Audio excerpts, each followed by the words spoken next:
Hello there. This is the 25mm t2.2 Cine lens from Meike, or however it is pronounced correctly. Some see these lenses as the Veydra successors or even clones. Well, more on this later. This is more of a mini Cine Prime, and so it is also smaller than my Samyang 16mm t2.2. However, the Meike is about as heavy. It at least appears to be a solid built piece of glass and metal. I have had it for about 1.5 weeks now and could try it out on one shooting.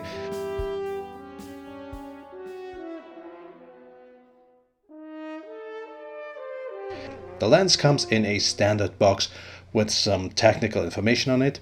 It is adequately packed, and here you see what it comes with: a pouch, a cleaning cloth, and a warranty card. Nothing to get excited over.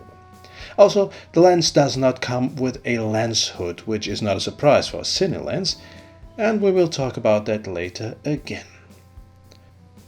This glass is sufficiently sharp, also at the edges, and distortion is close to zero.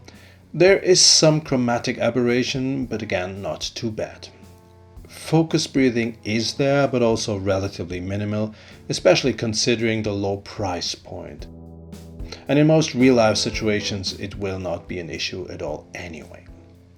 The focus gearing has a pretty long throw of around 300 degrees, which can be a little bit unpleasant when operating the lens with your hands. Also, it is pretty stiff. No problem with a follow focus system, even with the relatively weak tilter nucleus N. However, only time will tell if it gets stiffer through the years, and then it could become an issue. The Meike 25mm t2.2 features a 10-blade aperture, which should be able to produce some nice bokeh and soft backgrounds. In this shooting, I had a very nice background, so I was not too much interested in blurring them out. So I filmed at the lower base 400 ISO of the Blackmagic Pocket Cinema Cam 4K, and I was quite pleased with the level of creaminess in the backgrounds. One thing to keep in mind though is that without an included lens hood and the actual lens not sitting very deep, you will often need a matte box or an additional sunshade to keep the lens from flaring terribly. Here I compare the Meike 25mm with a very popular budget option for MFT, the Panasonic Lumix 25mm f1.7, also with a vintage lens, and with my 16mm Cine lens from Samyang, as I will probably use the two together frequently. And I guess you can see that they all are slightly different, but they can be brought together sufficiently. Especially of interest to me was the combination of the Meike and the Samyang Cine lenses. And I think it would not be an issue at all to make them match.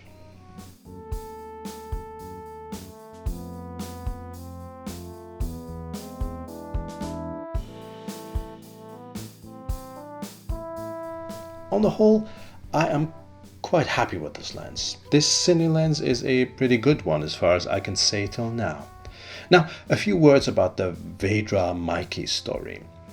Veydra has either ceased operations or is focusing on other products.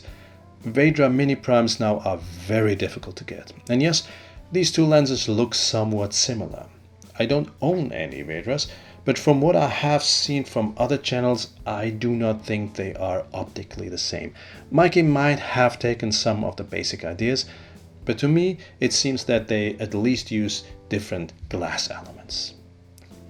Even the Hong Kong Chinese homepage of Meike currently only lists the 25mm and a 60mm Cine Prime. Some sellers though, as for example Cinegear Pro from the UK, accept pre-orders for a total of 6 lenses at 12, 16, 25, 35, 50 and 85mm. What remains to be seen is A, if they really become available this year, and B, if they really feature the same color rendering throughout the lineup. If so, a whole 6 lens set for less than €3,000 or dollars could be an option for the budget-friendly filmer. Let's see if I turn out to be one of them. Thanks for watching.